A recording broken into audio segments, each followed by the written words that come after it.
Welcome to Monster Men No. 2025. I don't think any podcast has died and been resurrected more than Monster Men. We don't die. We just go to sleep for a while. We just go into a medically induced coma for a little while, come back, look at each other. Are you all right? I think I'm all right. Are you all right? We get paid so much to be on Final Guys that we don't have You know, time. Ryan Sprague in his Somewhere in the Skies podcast always says the podcast is free to consume, but not free to produce. So we need money. We're broke. No, we're not broke. Not yet. We're pulling in all that Final Guys money that Jason hasn't given us yet. Anyway, so it's been a while. I think the last time we did one of these, we were talking to Lyle Blackburn. No guest tonight, just us two. Old school. We don't need no guests. As they would say in Raiders of the Lost Ark, what shall we talk about? And boy, that was the question. I'll give a little behind the scenes. We met yesterday. We hadn't seen each other in, I don't know, probably a year.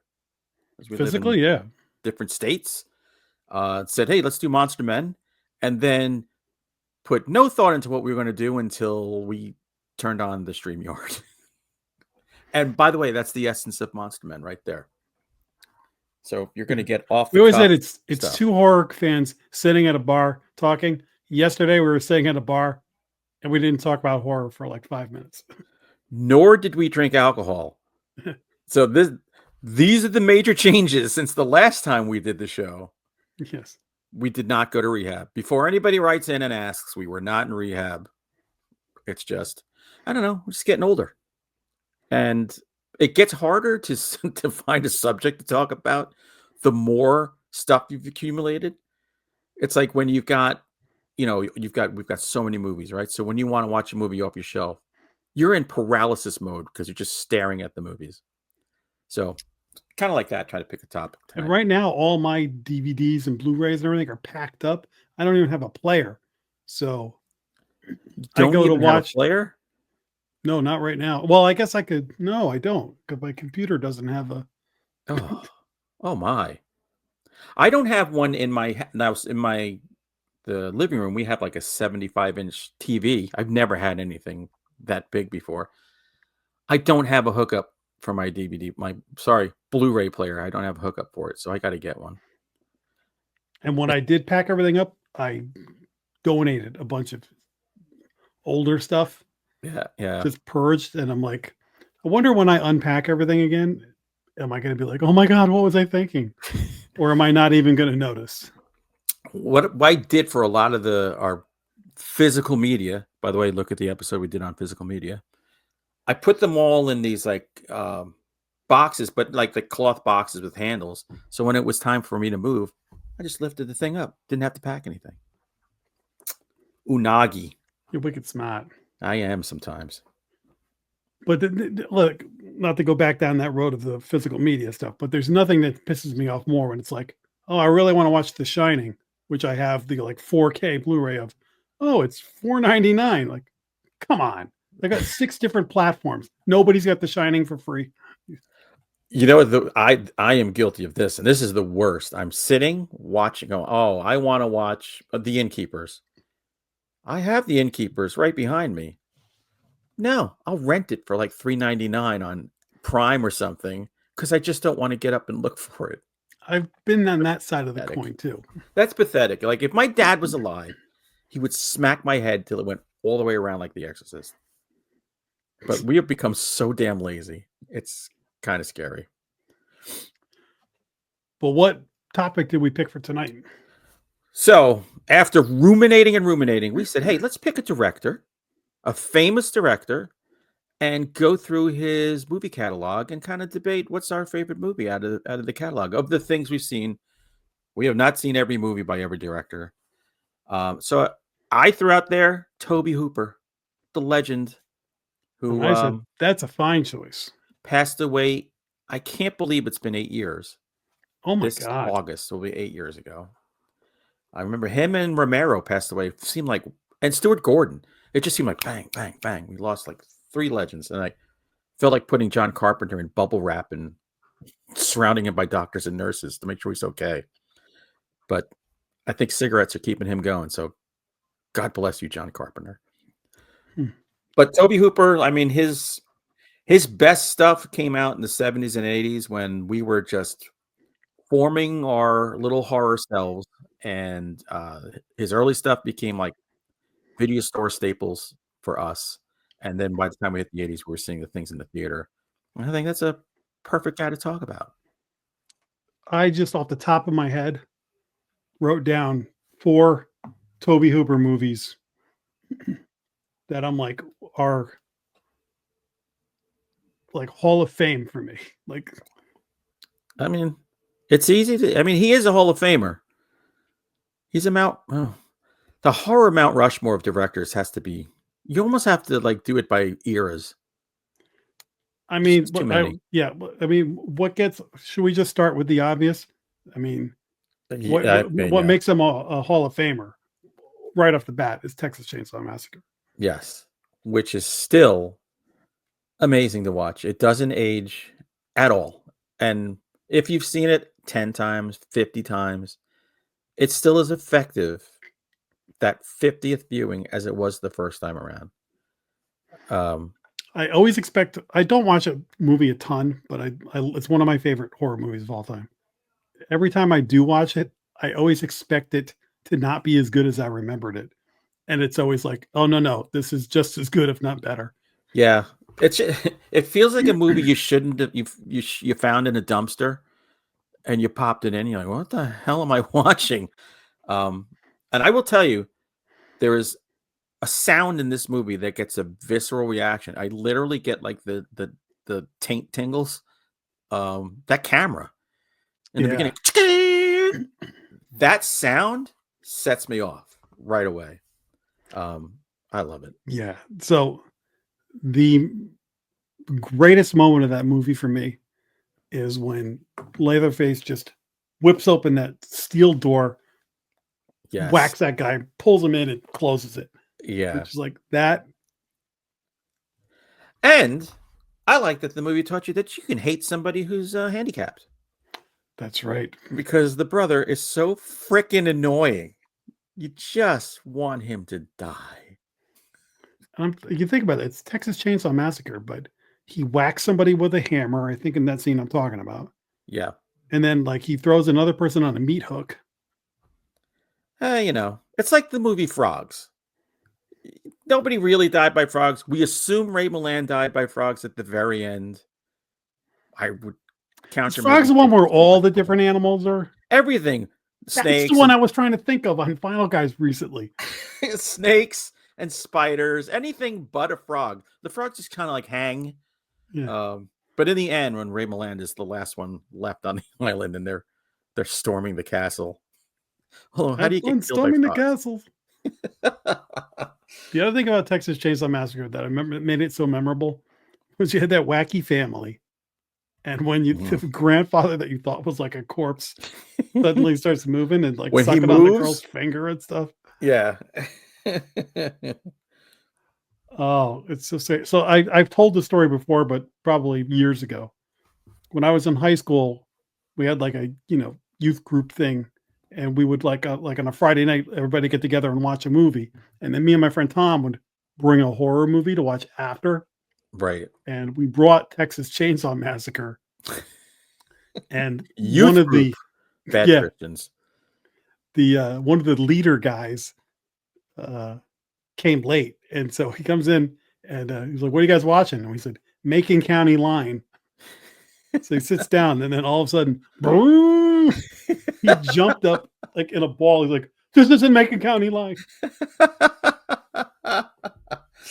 Oh, by the way, trivia: who did the narration?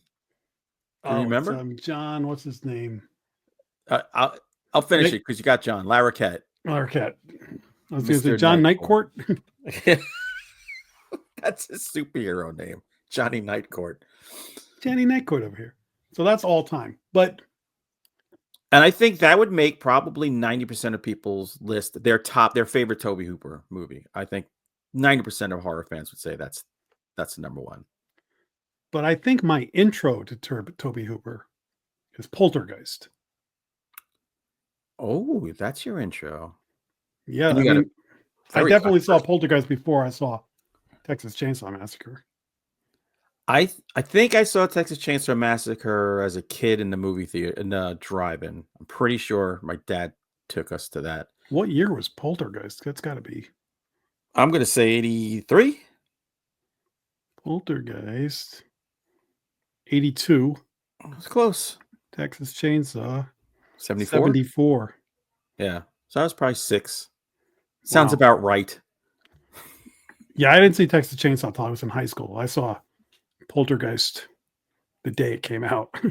Yeah, I saw Texas. I don't recall it then, but I saw it early, like probably 80 or something when my dad came home proudly with the VCR tucked under his arm.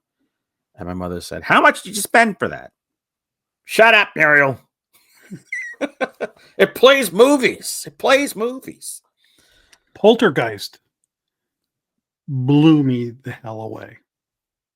Now, I bet. also didn't think of this as Tobe Hooper. I thought that this was Steven Spielberg. Look, there's the controversy. Did Toby direct it? Did Steven Spielberg actually direct it? I've heard both sides. I don't know what the truth is. If you go by the look and feel, it doesn't look or feel anything like a Tobe Hooper movie. It feels like a Steven Spielberg movie. It feels like a Steven Spielberg movie where he was hanging out with Tobe Hooper and going, "Hey, what's some cool horror stuff we can do?" Yeah. So I don't know. I don't think we'll ever definitively know. But he is listed as the director, so he gets the credit. So suck on that, Stevie. But man, I mean, do you remember seeing Poltergeist in the theater the first time? Oh yeah, it's What an crazy. experience that was. Totally crazy. It was scary. The I mean, face guy peels his face off. and you're messing with little kids. You got, I mean, you were playing on all these childhood fears of like the Clown. trees and the clowns and stuff in I the hated closet. clowns when I was a little kid, and when that kid starts punching the clown, I was like standing up and cheering. So you had a clown fear. Like I never had the clown fear, but my oldest daughter did have a fear of, well, anybody in costume, but clowns really she hated. A clown in the ground round came up to us when my daughter was young, and I was like, "Yeah, don't." She saddles right up and just starts doing all her clown shtick, and my daughter is crying and farting fear farts so loud you could hear them outside the ground round. I'm like, "What are you doing? This kid is terrified of you." "Oh, I can make her happy." Woo! She I'm like, ran out of the ground round, and all you could hear was the peanuts on the floor. crunching. The only other time I saw her that scared in a restaurant was we took her to Hibachi, and when the flames went up and she was like 2, she did run out of the restaurant, and we had to scramble to get her, running into the street in Eastchester, New York. Oh, For me, I was really little, and we had like a painting of a like I don't know if he was a sad clown but he had like a serious look on his face, and the thing would just creep the hell out of me. And so finally, I told my mother to take it off. But they gave me a horror movie poster when I was little, and I was afraid of it. And then now I'm like hosting 2 horror podcasts. So yeah, you grew into it. By the way, that is such a 70s thing to own, is the sad clown picture. yeah, but then I wasn't like afraid. Like there's home movies like 8mm movie of like me at McDonald's and Ronald McDonald's there. And I'm Right. just like sitting there drinking a milkshake or something. And I had red sneakers on. And I think I'm telling Ronald McDonald, I'm like, "Hey, we have the same color shoes, man." Well, Ronald was nice. He gave us food. He made us fat. We loved Ronald McDonald. He's the unscariest clown ever. He's like Carlton from Fresh Prince of Bel-Air, the least scary black dude on the face of the earth. That's Ronald in Clown World. I'll tell you what, 1982 me watches Poltergeist. And Joe Beth Williams, the mother, Mm-hmm. was confusing me because she's the mother. And I'm like, she's so pretty, but she's the mom. I'm so conflicted. What's going on? Just think about all the women in movies and music and stuff that we thought were like smoking, who I realize now are all my mom's age. Debbie Harry. She's like a year younger than my mom. Like, there's so many people that are like. Do you remember when we were at Chiller and we saw Carolyn Monroe from the Hammer movies? I was just going over pictures from that with her. Yes. I mean, she was a goddess. And then we look at her, Everything. it's like, looks like somebody's grandmother. And I was like, wow, I Yeah. guess people do age. It's kind of sad. Look at us. Yeah. Let's compare this to episode 1. Too bad we can't like pull up a screenshot from episode 1. By the way, I would think that we're better looking. We're definitely thinner. I would think we actually may look healthier now. We're not healthier now, but we look it. Yeah, exactly. That's the key. It's like when I went to work yesterday. I was like, oh my God, you look so great. Here's the best. Why do you look so good? I'm like, I can't tell you. Healthy living. I kicked the booze and the chocolate cake. But yeah, Poltergeist, it gave you some phrases that are just part of the zeitgeist. It preyed on childhood fears. Great haunted house movie. I mean, there's just so much to unpack in that. I really, really like that movie. It's not a movie I love. I think because I thought it was too slick. It looked a little too clean and everything, but I appreciate it for what it I is. loved it at the time. I really appreciate it, but it's not something I revisit a lot. No. This my friend, his mom cleaned the house one day and she was trying to quote Poltergeist and she got it a little wrong and we laugh at this all the time. She goes, "This is a clean house." I was going to say that's got to be the second most quoted thing. Their here's got to be first, and then this house is clean, or this is a clean house. Oh, and a tragedy, a movie with a tragic story behind it. 2 tragedies. That little girl, Heather O'Rourke, so sad. And then the sister was murdered. And then there's always an instance in my life where somebody has like moved something or something improperly, and I'm like, you moved the tombstones, but you didn't move the bodies. You son of a bitch. I think of Poltergeist whenever I drive my daughter to work because we drive by an old cemetery that's right next to a outlet malls, and they're doing construction and kind of widening the roads, and it's abutting the cemetery. And I always think, are they going to move the headstones and leave the bodies behind? And that's the Pathmark guy who's also in Return of the Living Dead too. That's right. Karen. Oh my God, I can't remember his first name. Something Karen. James Karen. Whew. Nice. Lived to... By the way, we say the Pathmark guy. That's such a regional thing. I know. I always think Pathmark is everywhere, but a lot of people are like, Pathmark guy? We had Pathmark commercials, but there wasn't a Pathmark near us. And then I found one like in Portchester. Like, well, yeah, you had to slum it to go. Like, Pathmark's everywhere where I lived. We're big A&P people. Now, shop it with the can. Oh, that's ShopRite. Poltergeist, good one. The one that I saw, the one that he became someone to me, the Funhouse. I knew that's where you were going. Yes, I absolutely adore the Funhouse, and I will say that's my favorite Tobe Hooper movie. It gave us Elizabeth Berridge. Oh my, good gravy, so pretty. And I was a kid that I was obsessed with carnivals and freak shows. Because do you remember? Did you ever go to freak shows when you were a kid?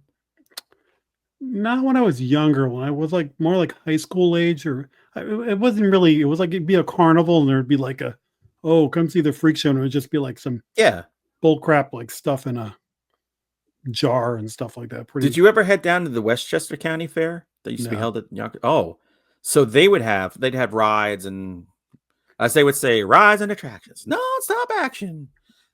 But they did have a freak show tent, and there were some freaky people and freaky animals in there, who, by the way, looked no worse than the guys and the ladies who ran the booths and put these rides together. The carnies. Oh my God, the carnies would descend on all our girls. All our girls would just get banged left and right by carnies. I'm like, what the hell? Leave some for me, man. But we used to, again, I got to credit my father. He would always find like these weird little like carnivals and fairs, and always find ones with freak shows in them, and we would like line right up for the freak shows. So loved that aspect of that movie. It's an 80s movie, but it feels like a 70s movie. Yes. And it is playing at the Mahoning Drive-In the day after my birthday. And Oh, guess that's where I'm going? That's next week. I can't wait. A week from today, it'll be there. So they should do a double feature with Humanoids of the Deep with that movie. I would die. I'd be done. I watch the Funhouse every year. Either I usually watch it during Horror-tober, but if I miss it for whatever reason, I'll watch it some other time. The monster mask, it's not the most articulated thing, but when it's revealed, like what the hell?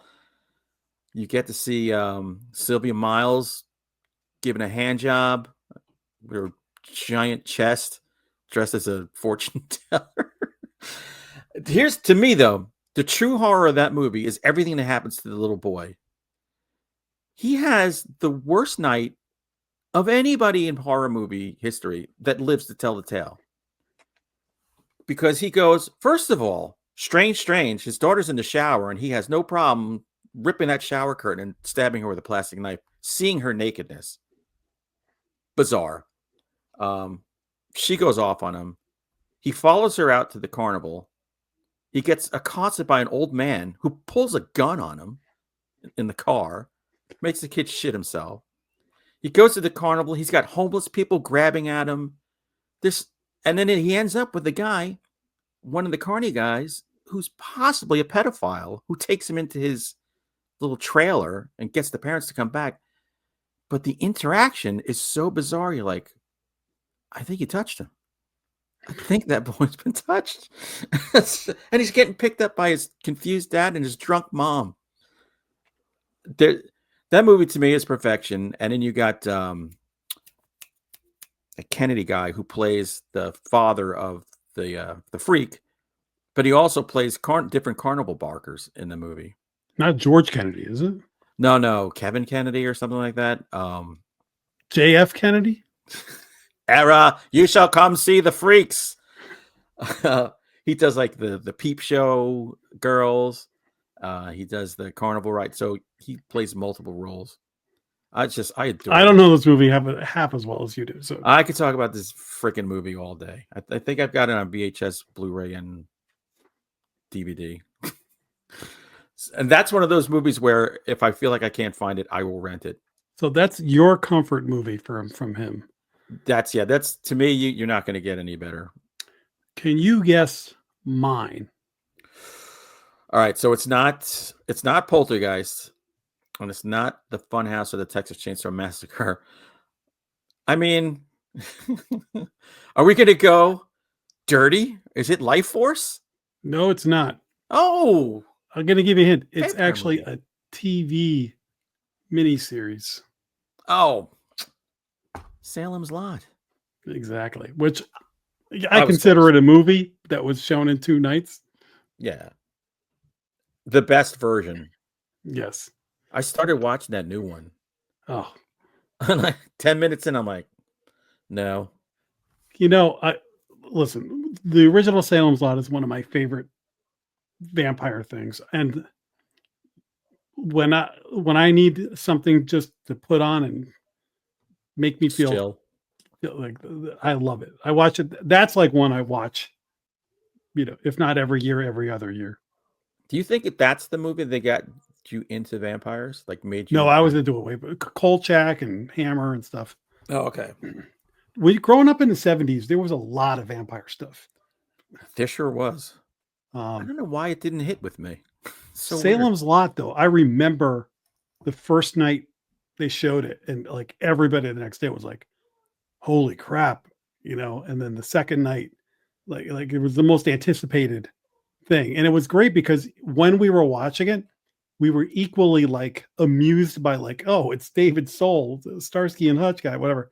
And you Yeah. kind of watch it like for the schlockiness of it, and then they had these like super scary parts that you'd be like, oh, this is pretty unnerving here. And Barlow, the creepiest looking vampire of all time. I think the kid at the window is scarier than Barlow, Ugh. though. Who you met? I was so glad I got to be there to watch Jack meet his horror heroes. I met him and what's his name, Lance. That was amazing. So I have a Blu-ray of Salem's Lot with a Tobe Hooper commentary. I've listened to like the beginning of it, Mhm. but I went this to watch it, and then I was like too tired. I was like, I didn't, it's hard to watch a movie with a commentary. Yeah. So I was like, that's a freaking mini series. Like, I'm not up for this now. So I'm I gonna. wonder, Toby liked to smoke that devil's lettuce. He I wonder if sounds that's he's high. like Marge Simpson's sisters in it. Go watch a vampire movie, dear. So what we had to do was put the kid in the window, and we did it reverse. So the smoke, it's really unnerving. Supposedly he was like a real kind of like chill dude who enjoyed kicking back with the little J, which makes me like him even more. By the way, I love Salem's Lot. That miniseries I think is great. I have not watched it near as much as you have. I've read the book twice. It's hard for a younger person to hear about it and watch it now because it was a made for TV 2-night event. Mm-hmm. So if somebody just pops it on like they're watching a movie, it's slow at the beginning. It's of its time. Well, the book is slow too. And the book is slow. And that actually, if you're looking to adapt a book into a movie, that's a good place to start because I really think that they trim the fat from that book for the movie really well. Mm-hmm. Yeah, that, like I said, it's and what I missed about it, that was appointment television. Yeah. Doesn't exist anymore, will never exist again. But it's like, this is a moment in time. You have to see it now because you might never see it again. And there's some of the scariest vampires that have been put to film. So Yeah. there definitely are some hokey parts, but every old horror movie has that. But those eyes. I see the hokey stuff is endearing to me at this point. Me too. But yeah, the new Nosferatu maybe could learn something from Salem's Lot. When we were talking on Vinyl Guys about Sinners, I thought of Nosferatu when I was watching it because like Edgar Eggers is so good and there's a lot to admire about Nosferatu. But I said when I came out of that was good, but I wish he had done his own thing instead of remaking it. And then I saw Sinners and I'm like that. Yeah, like that. You could take your inspiration. So like Salem's Lot, what did Flanagan do?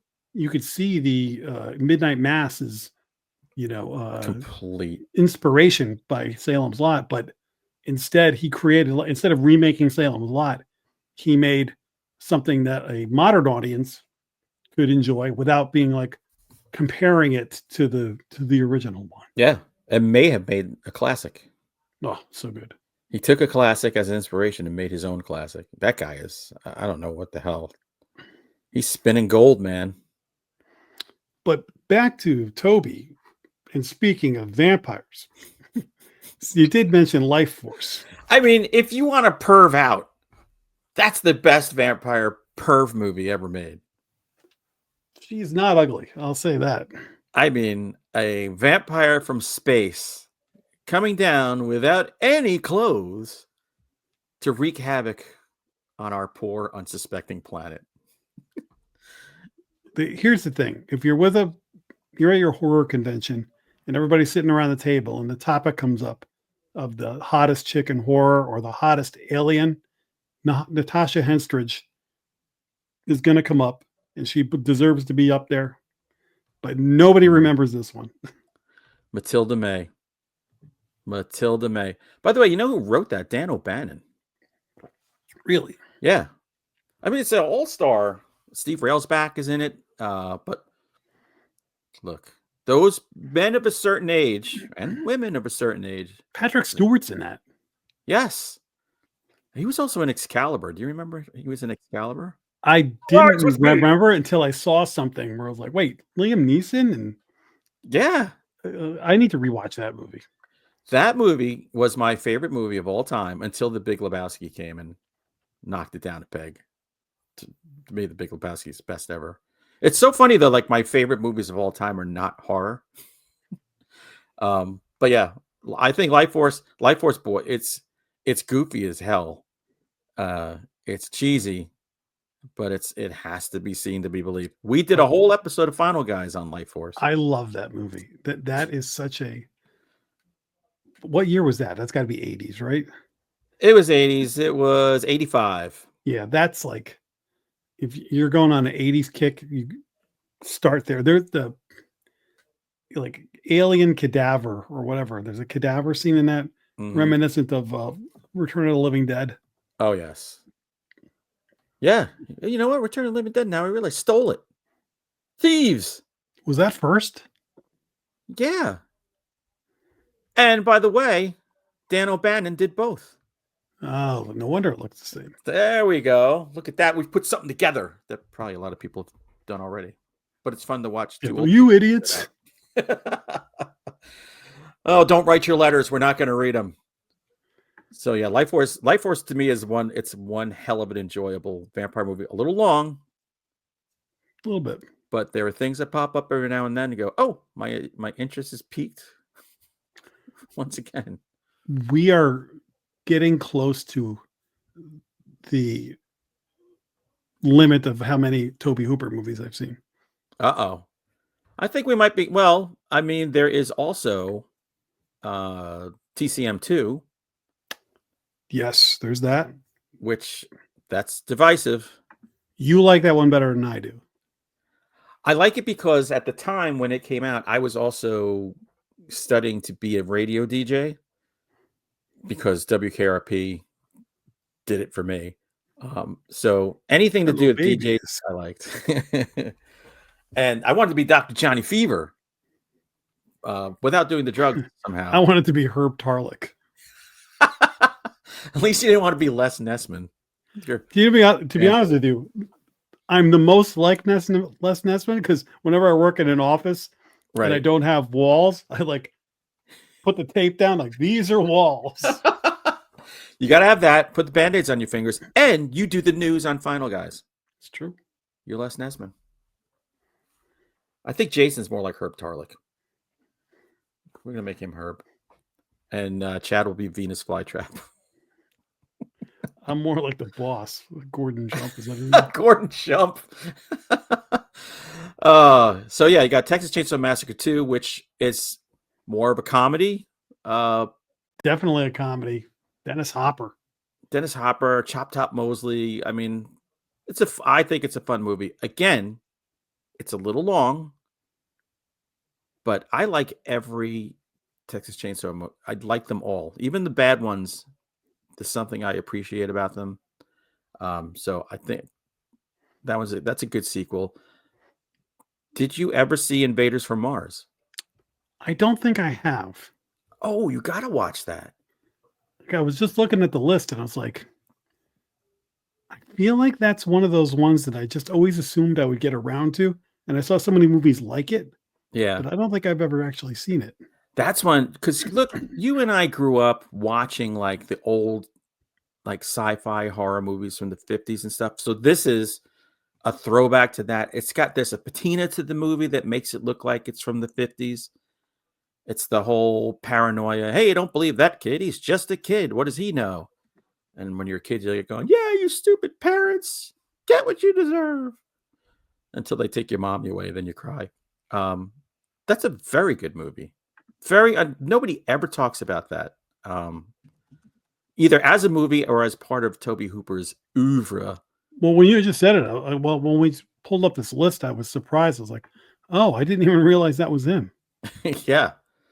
So put that on your list to watch. The good news is it's on Prime. Oh, perfect. So I'm going to throw that on the old watch list right now. Yeah, put that on the watch list. Now, there's a movie on this list that's earlier than the Funhouse. It's between Texas Chainsaw Massacre and the Funhouse. It's Eaten Alive. That's the one that I was going to talk about. I've seen that one. I've seen that. I've seen a terrible copy of it where everything was just red. It looked like somebody bled over the entire print, and I was like, I can't tell what the hell's going on here. And then I think Shudder got a good copy. Didn't Yes. know of this movie until I don't know 10 years ago. For it just I never heard the Yeah, buzz. no, I watched it a few years ago. I had never seen it.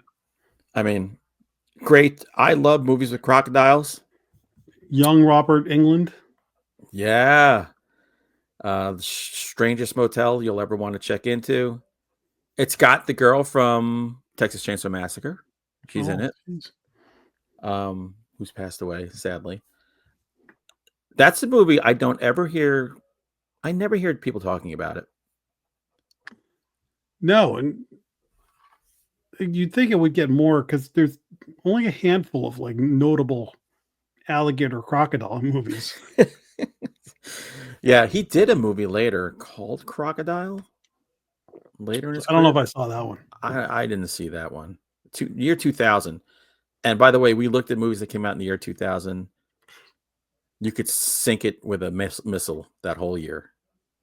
Terrible, including Dracula 2000, which we just had to suffer through. But yeah, Eaten Oh. Alive was a fun, dark comedy. There is one I saw in the theater. The Mangler.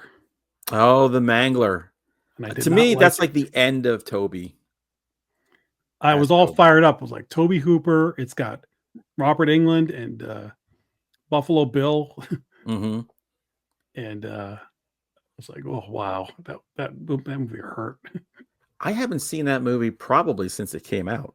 Isn't it like about a laundry machine or something? It's something like a ringer or something. Yeah. I used to work with a guy who had one hand, and he lost his hand in a carpet wringer. Working, yeah. And it was all like, oh, it was like the nub was very bumpy and stuff, and he used to gnaw on it, and then it would bleed. It disturbed everybody. I just remember Ted Levine in that movie going, "Oh, Father who art in heaven, hallowed." Oh, The Mangler. Isn't that let's Was that see, The Stephen Mangler. King? I'm thinking Stephen King wrote it. Size 14. No, it wasn't. It was written by Tobe Hooper and Harry Allen Towers under the pseudonym Peter Welbeck.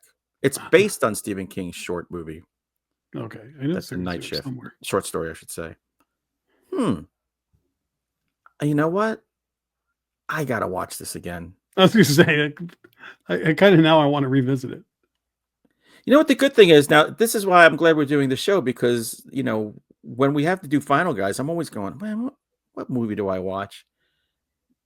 I know. I was going to The go, Mangler. okay, there's a bunch of Tobe Hooper movies I haven't seen. All I don't right, think so- I've ever seen Body Bags. Oh, Body Bags is not good. I'm not even going to. I'm just going to pretend that movie didn't Okay. happen. You got to watch Invaders from Mars. I'll watch The Mangler, There we go. and then we'll switch off. And then Mangler 2. Oh, God. Give me more of that hoodoo, Mangler number 2. Mangler 2?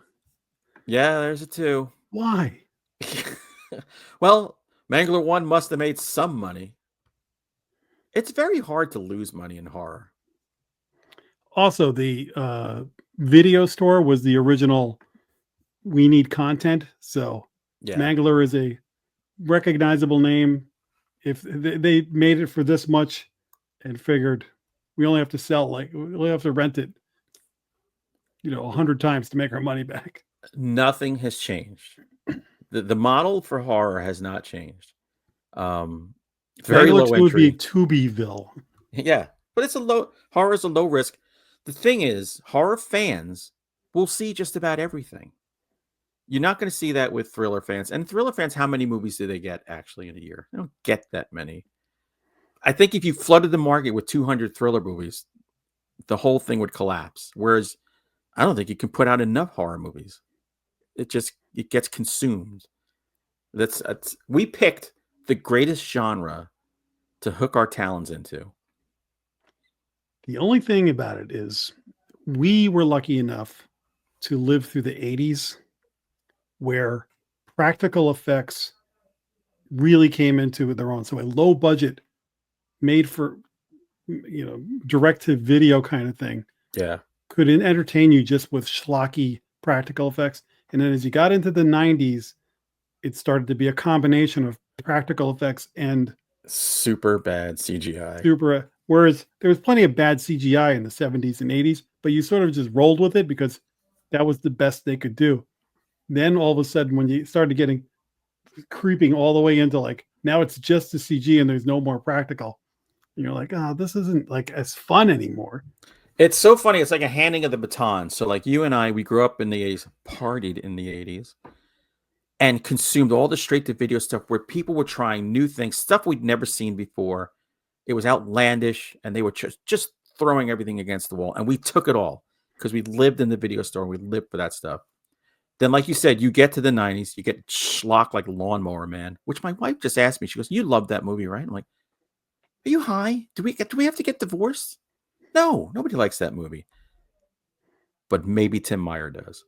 That's true. So like the baton passing is me and you going, all right, our era is done, and Tim going, seeing all that CGI stuff and loving it. So True. it's endearing to him.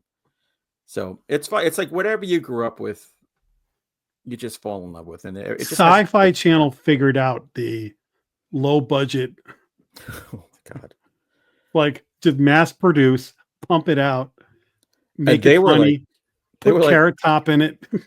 We have a title. Make a movie based on this title. Yeah. And can you get Urkel? Well, just like Lava Lantula. Like once they hit Sharknado, suddenly it was just like, just get a funny title and we'll make it. And you know what? Some of them in the beginning were actually good. Like I really liked Mansquito. I thought was good. Ice Spiders, I thought was good. Ice Spiders. There were like some really good ones. And then you start getting to like Sharktopus versus Crockett Piranha or something. Like Three-headed Shark Attack with Carmen Electra. Five-headed Shark Attack. Did you ever see that one?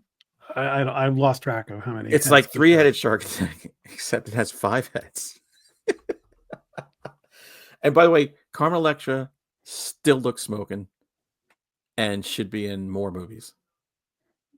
She should be in every third horror movie. I'm going to put that out there. I wish I had like a wild card that you could just walk up to the director. Hey, I'm going to play my card, my Carmen Electra card. Carmen, can you report over to the set? Check her out on Twitter lately. Good gravy. And I'm talking gravy. Anything else notable in the Tobe Hooper? I think we've hit the hits. I mean, you've got Spontaneous Combustion, which I don't know that movie, and haven't written a book about spontaneous combustion. Brad Dourif's in it. John Landis is in it. Yeah. Dick Butkus is in it. No, are you kidding me? I'm not kidding. Dick Butkus. I never kid, and I never kid about Dick Butkus. Oh my God. John Landis as radio technician. All right. That's got to be on the list too now. I got to find that. I bet it's like $7.99 to rent someplace on Fandango. I got to look up Brad Dourif on IMDb. That guy's got to be in a million movies. That might be a very special episode of Monster Men someday. Brad Dourif Day. And if we can get pictures of him shirtless. Ooh. Oh. I'm a worm tongue. Talk about clickbait. So there we go. Those are the Tobe Hooper movies. Jack's favorite is Salem's Lot.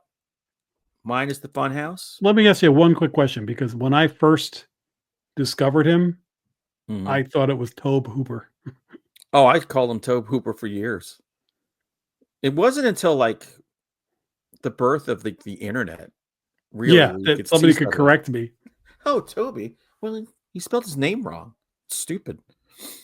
It was I thought it was Tobe Hooper. There was a hockey player, Andy Moog, and his name was spelled like Moog. Hey, if you spell your name stupidly, don't be upset when you get called the wrong thing. Yeah. Figure it out.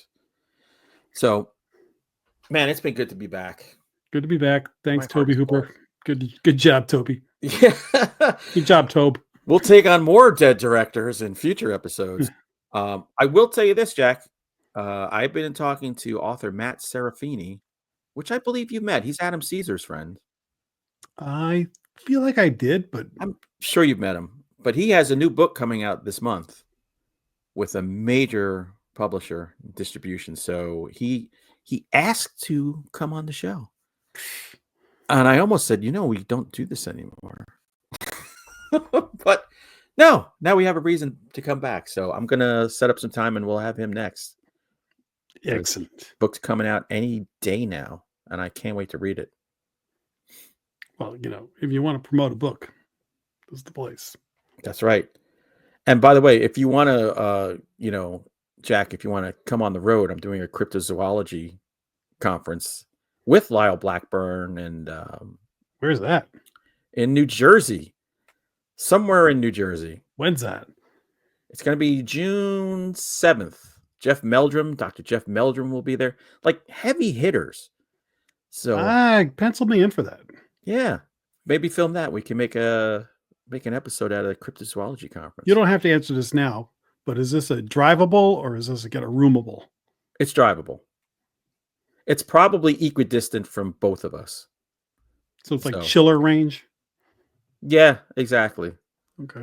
They used to have it in Sayreville, land Leo of Bon Jovi. Sayreville? Fucking Sayreville. Anyway. Dancing. All right.